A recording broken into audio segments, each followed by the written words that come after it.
Vaatame siis eesmärke. Eesmärgid võivad olla nii õppijal kui ka õpetajal ja ideaalis nad on kõik samas suunas, näitavad samale poole või leitakse see ühisosa. Behavioristidest on õpiväljundid sõnastatud eelkõige käitumuslikult. Ja ehkki behavioristlik õpiteooria iseenesest on pigem selline ajalooline, seda on paljuski ümber vaadatud, täiendatud, arendatud, on teatud asjad, mis on sealt tänapäevani mõistlikud, kehtivad, mida tuleb arvestada. Üks neist on näiteks see, kuidas tekib seos mingisuguse teema ja selle õppimisega seotud kogemuste vahel. Ja siis behavioristid olid need, kes arvasid, et see, kui ma väidan, et õppija midagi teab, on liiga vähe. Sest et kuidas on näha, et ta teab. Ja nad soovitasid tuua välja selle, mida õppija oskab. Näiteks, kas ta siis nimetab, kirjeldab, võrdleb, analüüsib. Ning oli siis Benjamin Bloom, kes pani kokku, analüüsides siis väga palju erinevaid õppekavasid ja erinevaid õppe-eesmärke, mis seal olid toodud, oma taksonoomia. Kui me räägime Bloomi taksonoomiast, siis eelkõige peame silmas just seda kognitiivset, see tähendab siis mõtlemisega seotud osa. Aga Bloomi taksonoomial on veel teisedki osad ning need terminid, seesama taksonoomia või kognitiivne domeen, võivad olla suhteliselt keeruliselt meelde jätta. Ning selleks, et siis Bloomi taksonoomiat meelde jätta, mina ise kasutasin ühte mnemotehnilist võtet. Ja oma minitundidest teie võite erinevate teooriate tutvustamisel samuti kasutada mnemotehnilisi võtteid. Millise õpiteooriaga see seostub, seda te siin aine käigus saate selgemaks. Aga teeme nii, et pange silmad kinni. See video läheb ka täiesti pimedaks, teil pole mitte midagi siit vaadata, ärge üldse muretsege, pilti enam ees pole. Ja kujutage endale ette ühte taksot. See on siis selline tavaline takso, plafoon on peal, aga rataste asemel on tal ploomid. Need on mahlakad, sellised küpse viljalihaga ploomid. Ja kui takso sõidab, siis ploomidest pritsib mahla laiali. Nii et see on selline üsnagi ligane tegevus ja värsket ploomimahla lõhna on kõik kohad täis. Takso kihutab mööda teed ja ta tee ei ole mitte takistusteta. Esimesena tulevad talle vastu kokad. Kokkadel on siis kokamütsid peas, põlled ees, mõnel on pann käes, kargavad teele, aga takso sõidab nende vahelt läbi. Järgmisena tulevad vastu ahvid. Karvased, pika sabaga, sellised suuremad sorti orangutangid teevad see häält ja karglevad takso ees. Ta sõidab kahvidest mööda. Pärast kokkasid ja ahve tulevad vastu inimesed, kes on hästi motoorselt aktiivsed. Nende liigutused on väga kiired, aga tundub, et nad on jalga lasknud psühhoneuroloogia haiglas. Ja siis nad vehivad siis oma käsi, need varrukad tiirlevad, keerlevad ümber takso ja lõpuks mässivadki takso enda sisse. Nii, pilt on silme ees, võite silmad lahti teha. Ma alguses plaanisin teile multikat joonistada sellest, aga minu animatsioonioskused ei kanna seda välja. Ja teistpidi on ka see, et õppija enda loodud pilt, mida mahlakam, värvilisem, põnevam ta on, seda parem, aitab asju paremini meelde jätta. Nii et ehk edaspidi me praegu täna vaatame just Bloomi taksonoomia kognitiivset osa, siis seal on ka affektiivne ja psühhomotoorne osa. Ja nagu te juba aimate, see mnemotehnika proovis siis pildi abil, mis on täiesti totakas, täiesti absurdne, tuua välja need sõnad, need keerulised terminid, et Bloomi ehk ploomist ratastega, taksonoomia, takso ja esimene domeen ehk kognitiivne, kus siis kokad tegutsevad, see on täiesti algriimi peal kokk, kognitiivne, järgmine affektiivne, täpselt samamoodi mis on siis seotud tunnetega, emotsioonidega, hoiakutega ja viimane psühhomotoorne ehk siis need psühhid motoorselt möllamas. Ning kui vaadata nüüd Bloomi kognitiivset taksonoomiat originaalis, siis kõige alumisel korrusel ongi siis teadmine. Ja kui te jätsite nüüd Bloomi taksonoomia meelde sellise mnemotehnilise võttega või te jätsite lihtsalt meelde, et jah, Bloomi taksonoomia koosneb kognitiivsest, affektiivsest ja psühhomotoorsest domeenist. No pisite lihtsalt pähe, lugesite läbi ja ei meelde, kuidas kellelegi. Siis see kannab tegelikult tunnis, testis, eksamil päris häid vilju. Te teate midagi. Oskate nimetada. Oskate, no siin enne oli see kase näide, nimetada, et kask on oluline lehtpuu. Või et Eesti metsades kasvab kask, sanglepp, halllepp, haab ja see on selline kõige lihtsam, ütleme, verbaalne teadmine. Et ta võib ka näidata, et näete, siin on kask. Ta võib, ütleme, äratundmine on kõige lihtsam, et isegi nimeta, et näita kaske, siis laps näitab ja ta võib-olla ise nimetada veel ei oska. Ning väga väikesed lapsed tegelikult, ma usun, te olete näinud 8 kuus, et näiteks kui ema ütleb, et näita, kus on lamp, näita, kus on koer ja siis ta pilgu või käega näitab. Nii et see on selline, see on oluline tasand, kuidas me maailma kohta asju teame, aga sealt tuleks kindlasti edasi minna. Siis saab aru või mõistmise tasand on see, kui õppija tõlgib siis ühest märgisüsteemist teise, ta näiteks kirjeldab joonise abil, kirjeldab pantomiimi abil, kirjeldab oma sõnadega, seostab oma kogemusega. Ta võib-olla sõnastab ümber, näiteks nii, et ka 5-aastane aru saaks. Seda ma soovitan muidugi eelkõige lasteaiaõpetajatele, aga kõigile. Ülikoolist gümnaasiumini välja, kui te suudate selle oma teema seletada nii ära, et ka 5-aastane aru saab, siis on päris kindel, et kõik kaastudengid saavad ka aru. Järgmine on siis rakendamise oskus. Et see on see, et me mingit asja tõesti kasutame, et me näiteks tõesti selle sama Bloomi taksonoomiat kasutamegi eesmärkide seadmisel ja me rakendame seda nii, et me peame silmas just kõrgema tasandi õppe eesmärke. Ta võib ka prognoosida, seostada, eksperimenteerida, mingeid asju lahendada ja siin on nüüd 2 tasandit, kas ta lahendab siis tüüpülesande või ta lahendab mõne keerukama ülesande, mis võib juba viidata ka kõrgematele tasanditele. Et see võib olla ka, et rakendab sellises tüüpilises olukorras. Ja meie kool sageli jääb nendele 3 tasandile, aga aina paremaks läheb olukord ning see, et õppija nüüd analüüsib, see näitab tema oskus siis tervikut osadeks jaotada ja ta siis klassifitseerib nähtuseid mingite tunnuste alusel.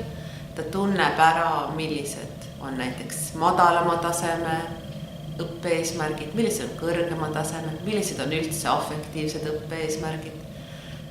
Ta liigitab neid, ta korrastab neid, ta võrdleb näiteks 2 erinevat kava, vaatab, millised eesmärgid on. Süntees on siis analüüsile vastupidine, ta kombineerib, ta korrastab ümber, ta loob mingi uue süsteemi ning kõige kõrgem tasand on siis see, et ta hindab ja mitte selles mõttes ainult, et ta kogub andmeid, see on nagu analüüs pigem, vaid ta tõlgendab andmeid, ta annab neile väärtuse, ta analüüsib neid siis suuremas tervikus ning mõistab süsteemselt. Et Aaro Toomela süsteemmõtlemine läheb selle hindamise taseme juurde ja selle kohta te võite guugeldada, see on päris põnev selline lähenemine.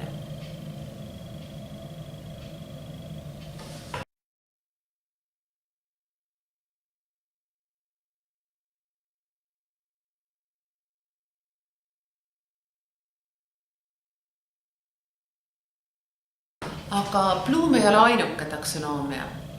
Kui te oma tunde siin kavandate ja te arutate kaaslasega läbi ning panete ka tabelist kirja, et mis on siis mingi eesmärk ja mida teeb õppija, et seda saavutada, sest eelkõige te loote ju keskkonda, et kaasõppijad saaksid neid eesmärke saavutada. Ja teiselt poolt, mida siis teie õpetajatena teete, milline on teie koostöö ja rollid, siis on olemas ka teisi taksonoomiaid ning kui Bloomi puhul on idee selles, et madalamad tasemed on nagu eelduseks kõrgematele, et ma ei saa hinnata või analüüsida, kui mul puudub teadmine ja arusaamine, siis on ka selliseid taksonoomiaid, mis on ümmargusemad. Ja siin on üks vahva taksonoomia Austraaliast ja see on nüüd aastast 2005, nii et see on veel uuem, kuigi ka mitte hirmus uus. Ning siin on siis 4 sellist erinevat valdkonda. Esimene neist on kogemine. Ja kogeda saab siis nii vana, olemasolevat, kui ka uusi kogemusi. Järgmine siis on teadmistega seotud ja teadmiste ja teooriatega, et esimene kõige lihtsam ongi siis nimetamine, nagu asjade kontseptualiseerimine, määratlemine. Eesti keeles, mis on see hea sõna, see on keeruline, sest kui me ütleme selle kohta näiteks mõtestamine, siis ta saab kohe mingisuguse tähenduse. Võib-olla see kontseptualiseerimine ongi tähenduse omistamine, sest et kui me nimetame midagi mingi nimega näiteks, et see on sookask või see on arukask, siis tegelikult see ju eeldab, et meil on mingisugused teadmised sellest või me ütleme, et see on lihtsalt mingi puu.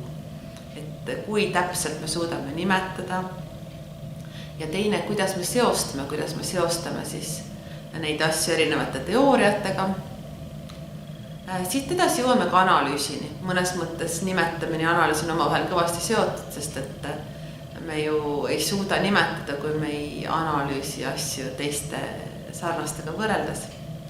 Ja siin on siis toodud välja 2 analüüsi. Üks on selline lihtsam, et me saame aru, et mis asi see on ja milleks, selline esmane analüüs. Võib-olla ütleme tuttavate asjade äratundmine tuttavas olukorras.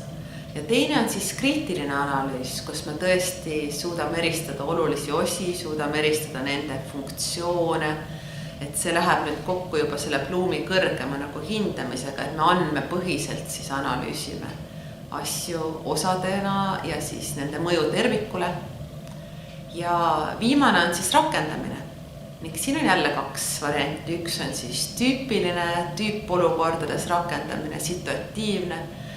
Väga tihti, kui me räägime ka Bloomist, siis meie rakendamine jääbki sellele tasandile, et ma tunnen ära ülesande tüübi ja ma kasutan selgeks õpitud, trillitud, treenitud võtteid, et ka uut sama tüüpi ülesannet lahendada, aga tegelikult selline loov lahendamine, see, et ma selle lahenduse ise tuletan, ise olemasolevatest asjadest midagi hoopis uut kokku panen, midagi sellist põnevat, täiesti enneolematut on suhteliselt raske luua, aga et midagi loon, siis see oleks nagu kõrgem tasand. Ning internetis, kui te vaatate nüüd seda lehekülge, kus need mudelid on, ka siin on toodud hulk verbe, mis siis iga taseme õppimist iseloomustavad. aga erinevalt Bloomi taksonoomiast, mis on nagu püramiid, on see pigem ratas, et me võime alustada väga erinevatest kohtadest. Et me võime alustada ka loomisest või seostamisest ja selle kaudu jõuda nimetamiseni ja uue kogemise kaudu meenutada vana ja olemasolevat. Ja kui te nüüd kavandate oma minitundi, siis ehkki teil on ette antud teema, siis tasubki mõelda, et mida õppija selle teemaga teeb ning kus saada ideid ja inspiratsiooni, see on selle sama ainekava. Te vaadake, millised õpiväljundid peaksid olema õppijal selle aine läbimisel. Ja kui nüüd vaadata neid väljundeid ja vaadata teie teemat, siis te saate palju paremini paika panna seda, mis on siis selle väikse minitunni eesmärk, mis on siis sõnastatud õppija tegevusena. Ja kui me tuleme nüüd tagasi selleni, et kas teab on hea õpiväljund, sest kust õpetaja teab, et õppija teab, siis selles aines me räägime ka kujundavast hindamisest ja tänapäevasest nii-öelda nüüdisaegsest õppijakesksest õpikäsitlusest. Aga miks ma ütlen nii öelda, sest mõned ideed sealt on ka Käisi või Platoni aegsed, nii et see nüüdisaegsus on selline suhteline mõiste. Aga niipea kui minu eesmärk on, et näiteks õppija teab Bloomi taksonoomia erinevaid osi või õppija mõistab neid, siis kui ma usun, et hindajaks ei pea olema mitte õpetaja või siis see kaastudent, kes ainet minitundi ette valmistab, vaid et hindajaks võib olla õppija ise, siis on mul palju lihtsam eesmärke sõnastada. Siis ma võin kasutada ka sõnu, et teab või väärtustab. Ja ma saan seda õppijalt ju küsida, ma saan seda kaaslaselt küsida.